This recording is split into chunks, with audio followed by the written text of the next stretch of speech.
What's up, guys? This is Void of Dust Gaming.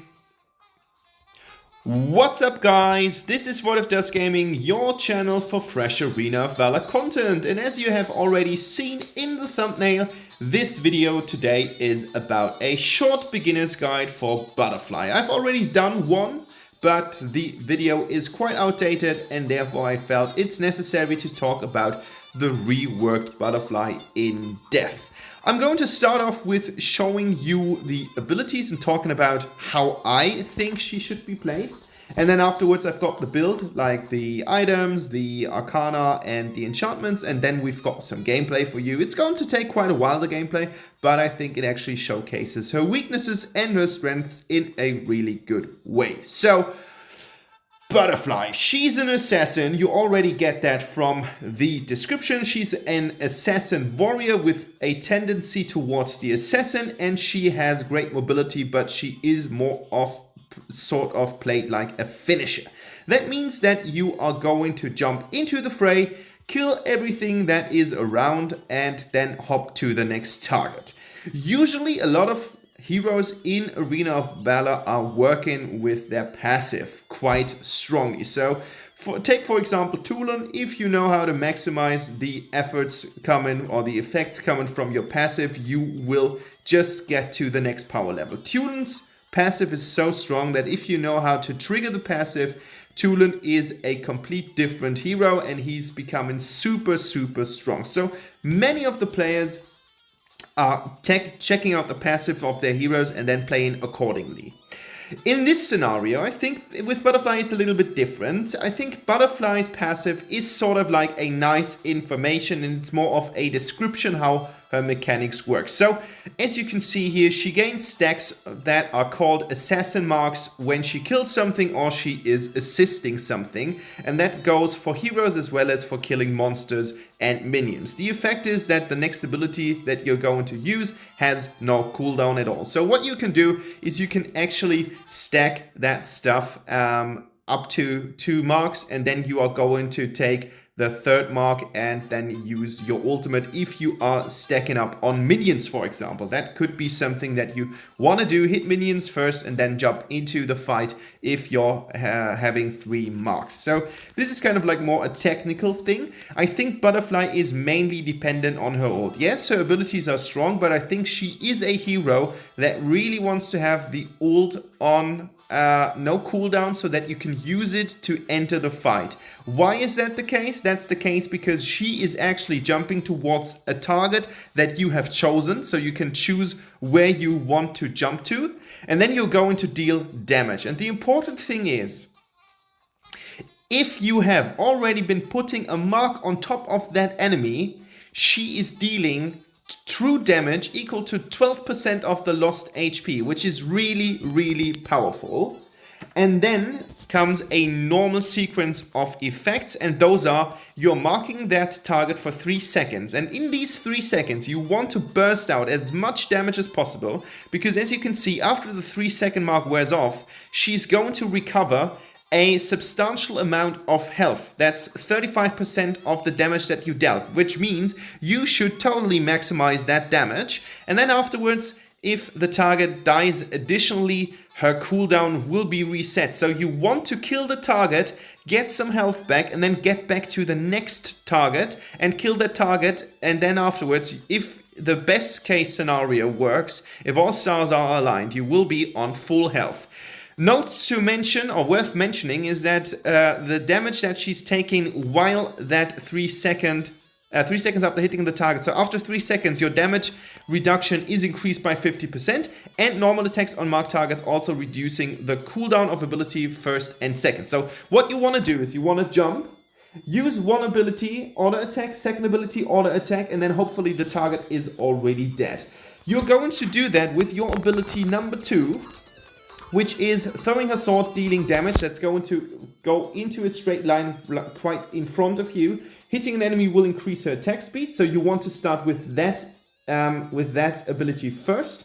And then afterwards you want to hit gains a shield worldwide, gains a shield that absorbs 30% of damage that diminishes over 2 seconds, and the movement speed is also increased by 50%. So my combo sequence would be ultimate, ultimate, auto attack, second ability, auto attack, and then first ability, auto attack. That would be my sequence. Okay, so after we have talked about that, let's go through the armory quite quick because we already have 5 minutes in. So this is my build. Basically, it's... Oh, no, that's not my build. This is my build. We're going with the Leviathan. That's something that you want to have because it's kind of tanky. You want to have Gilded Grief, some maximum cooldown or crowd control reduction. You want to have Rank Breaker, you want to have Fenris, and then basically it's up to you. Like you can go with Hermes Selected, you can go with Muramasa. I'm going to skip through them because basically every single build is valid. That build is valid as well. So you are free to choose if you take in the items that I've already been showing you. Arcana-wise, this is something that I would take. Like, if you're free to take whatever item you want as long as it does damage and gives you some armor and HP. But I'm completely fine with the Marksman Warrior, and I think that's a really, really nice Arcana build for you. So you are increasing your normal attacks by 45, your armor pierce by 100, and your movement speed by 10%. How are you going to do that? You take 10 times Onslaught level 3, 10 times Assassinate level 3, and 10 times Skewer. And as you want to get as much damage out there as possible, we are going to take Curse of the Death because you are dealing, mostly you are focusing on one single target, therefore Curse of the Death is by far one of the best items because you are going to stack up. You already have a sequence with attack speed increase, so this is the perfect enchantment. Afterwards, Deadly Claw deals more attack damage. You're going to restore some health. Even more important, that's 9% of the HP lost. And then you're going with the Holy Verdict for more armor pierce and Axe of Sacrifice to increase your damage even further. So this is a true damage build, and we are going to utilize that in the best possible way, and you guys are going to see that in the upcoming video. So if you like this kind of content and you want to support my channel, feel free to subscribe. I'm always happy when I get new subscribers, and likes and comments are always appreciated as well. So thanks for watching and enjoy the upcoming gameplay. Okay guys, so we are hopping right into the game without any further ado. I'm not going to show you the first 30 seconds of the game. We have been starting off in the jungle, and I wanted to make my way up to the dual lane. I don't know why Aram is assisting me. She's gonna steal some XP from... No, she isn't, because she's got the support item. But yeah, I was starting on the opposite jungle part of the dual lane. That's what I always tend to do. And right now my goal is to get to level 4. And then after level 4, we can start with the first engages. And guys, this game is going to be brutal. This is no joke. This game is going to be brutal. It's going to take quite a while, and I think I'm going to skip the part in the middle because we will have a really nice back and forth. So there's a lot of entertainment in here. And this is a guide where I don't want to kind of highlight myself. It's not to put me in a very good light, because I think there is room for optimization. But what I want to show you is what her strengths and her weaknesses are, and we're going to showcase this in the best possible way. So this is the perfect scenario for us, and unfortunately I wasn't quick enough to get to La Ville, but if I would have played that a little bit better, I would have even got to the point where I can easily go and kill La Ville here. Unfortunately, I get killed by the tower. So as I said, this is kind of like not how to be the best pro player, but it's going to be a guide on how to utilize Butterfly in the best possible way. And therefore, I'm going to die a lot. Just to show you what you can do and what you can't do. That's important, and that's the main goal. So if you want to downvote the video for that, and I know you guys are out there and you're thinking about like, well, that wasn't the best game in the world. Yeah, this is not the account for that. This is basically an average player's account, and I'm going to do stuff for entertainment purposes. I just hope that it's going to help people in a kind of way that they are knowing what to not knowing what to situations you want to jump in and situations you don't want to jump in. So we have already seen that there's stuff going on, but as you can see, my team is already a little bit diminished here because Yorn is dead. But with a really nice Illumia ult, we do get the opportunity to kill Thane here. Unfortunately, Kilgroth gets away with at least a couple of hit points, but nonetheless, we now got a really good position to get the Abyssal Dragon. And that's what I'm going to do right now. We know, like, the important stuff is we do have the information that their jungler is kind of away. Yeah, I was just checking out that there was going stuff on in the jungle, and therefore I just felt like I should go in and help my team in the jungle, so I skipped the Abyssal Dragon. But to mention that, the plan was to get Abyssal Dragon because, guys, the thing is that we have already the information that the enemy jungler is away. Therefore, he's not gonna do me anything. And as I knew that someone was killed on the duo lane, there was less threatening. But it's really, I'm super busy this game. I'm super busy. I can't really go in and kill things because my people are actually just fighting all over the place. And therefore, I had to be a little bit more cautious in order to go in and get out. So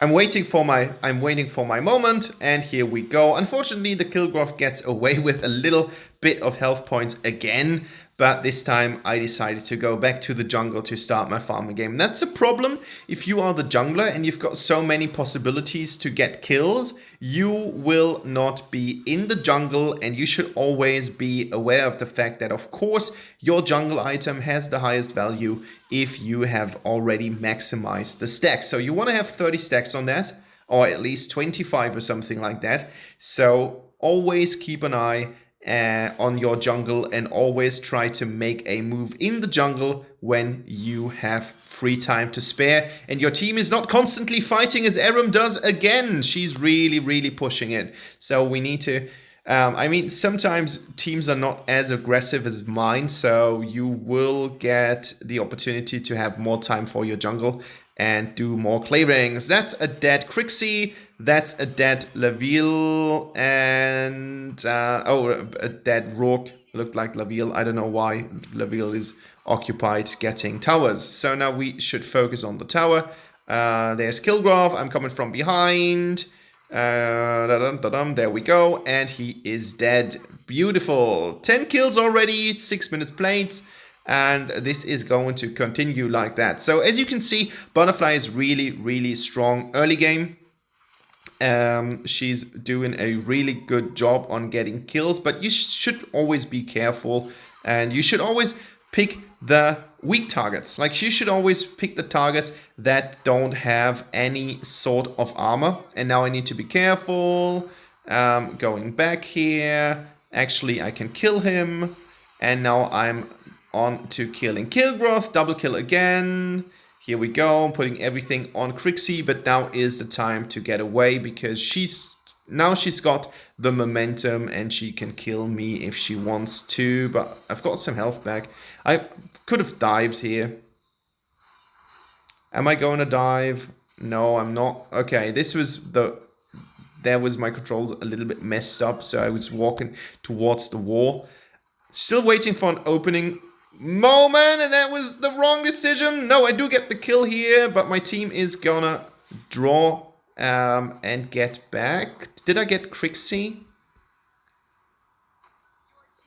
Nope. But yeah, you see the point. Like, go. I mean, it makes sense, and it's not even the case with Butterfly. I'm sorry. It's not even the case with Butterfly, but basically with every single hero. So what you want to do is you want to get the squishy targets. In this case, or in this game, Crixie and Laville are the ones who have the most burst damage, or the most damage possible if they have the time to apply that damage. So Rook is going to burst in. That's fine. Thane is not dealing any damage at all. Kilworth can actually do stuff if you let him do that, and he is in ult state. But your main threats are Labille and Crixie. So these are the targets that you should always prioritize. Oh, I'm taking the first build here. I see. I wanted to have some tankiness. Maybe I should have gone to get some. I should have got some resistance here. Okay, that ult was a little bit wasted. Here we go. Okay, that's unfortunate. Well, okay, this was a really bad decision. Like, I was fed, but the problem is that we were just the two of us. My whole team is kind of separated and hanging around on other parts of the battlefield. So I was feeling a little bit too confident with 13 kills already on my account. And then I ran into the enemies, and of course, I'm not a god. Like, I'm a fed assassin, but I'm not a god. So with the enemies coming in after and after another, I had the problem that they were able to kill me for obvious reasons. So yeah, here we go. Here we go again. 13-3-2, that's fine. That's fine, that's fine, that's fine. A lot of stuff going on. Here we go. Again, that could have been our death. Do get a kill here, but the main problem is, as I already pointed out, is we are not fighting as a team, and I did not really pay attention. So this was kind of like my fault again. And that's something that I can't stress enough. Even if you are really fed, you should always pay attention to the enemy team, to the enemy team composition, to your team, and what I kind of did not really do to full extent was check out the minimap. I'm completely honest with you. That's something that I completely underestimated in this game. Okay, he should be easy clapped. Yes, here we go. 400. That's a nice 400 for Labille. So he had some kills up his sleeves. Shut down. We've got some Rock in here. He makes the mistake and is a little bit on the passive side. Now we've got Crixie coming in. But I'm not able to get him, and now I need to retreat. As I said, like, you're not unkillable. You need to pay attention to what you're going to click, and as you can see, I did the whole sequence and the whole order not in the correct way. To be fair, I just realized how the skill order is after I have uploaded that video. I did not really do too much of a showcasing analysis before I was uploading the video. Basically, I just wanted to pick Butterfly and I just wanted to have a good time. But yes, here we go. I think Muramasa is actually a solid pick because we do have some armor at the enemy heroes. Now is the time to get myself back. I tried to get on Crixie, but there's just too much crowd control stuff going on. I don't know what our Yawn does, but I think he's going to actually get the tower here. So that makes kind of sense. Yes, he got the tower. Now everyone is going to get him. That's fine. And you can, like, the thing is, we do have 23 kills, but as you can see, because I scored so many kills, and that might also cause some problems, because you're going to stack so many kills if you have a really good day with Butterfly. The problem is that you got a lot of gold. I got 3,000 more than our supporter. And the problem with that, and that was the wrong decision, I should have gone for Crixie. Now he's pushing me into Crixie. Oh my goodness, that's so epic. Now I do get her, and now I can dash out, and here comes Rogue again. My team is just drawing back because I don't know. The team fights were really horrible during that game, and I paid my dues in that as well, so...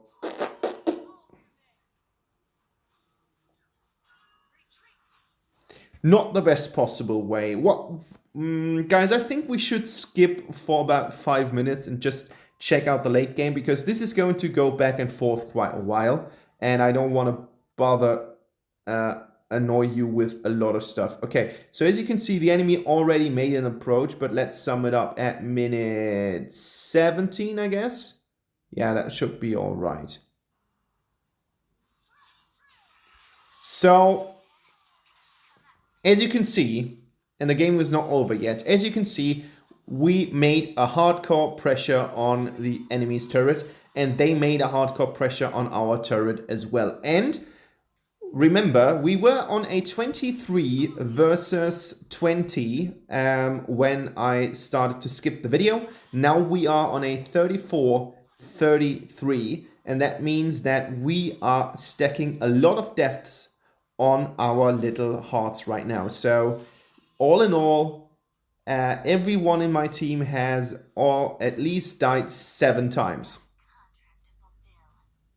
That is the score that you are seeing right now. And in the enemy team, everyone has been dying 6 or 7 times. So it was a slaughter, but on both sides. It was a real slaughter. So now I figured out that I need to, as I said, you're going to get into the position where you are actually able to get the squishy targets. And I was just putting you to that very minute, because that is the exact way on how you should play Butterfly. And this is something, if you want to see it again, just rewind the video and rewatch it. Quad kill for me. I did let my team fight. We've got a really nice team fight going on here. I let my team fight. I waited for the enemies to put down their ults and already get some abilities up. And then afterwards, when they were already a little bit low, I decided to go in and fight the enemy. And that's how I ended the game. And the problem is, I did not do that very stuff when I was playing for about 6 or 7 minutes. The game was going back and forth, back and forth, back and forth, but this was the showcase on how you should really execute everything with Butterfly. But we had the good thing that my team was actually playing a team fight, and we were not being 2 individuals being stupid going in when the enemy was there with numbers of 4 or even 5 people. So that's how you should play her. And I hope that this is helpful for you guys out there. 25.9% damage. Participation was good with 74.4%. And as you can see, I scored 22 kills in here. Okay, our yawn wasn't that great. Okay, I see. That's the point. Okay.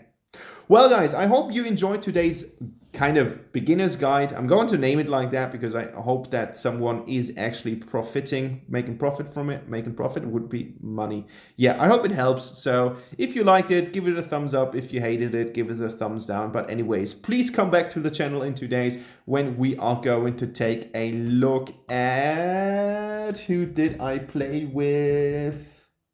I don't know, it was some support stuff going on, so I think some support stuff is about to happen in 2 days.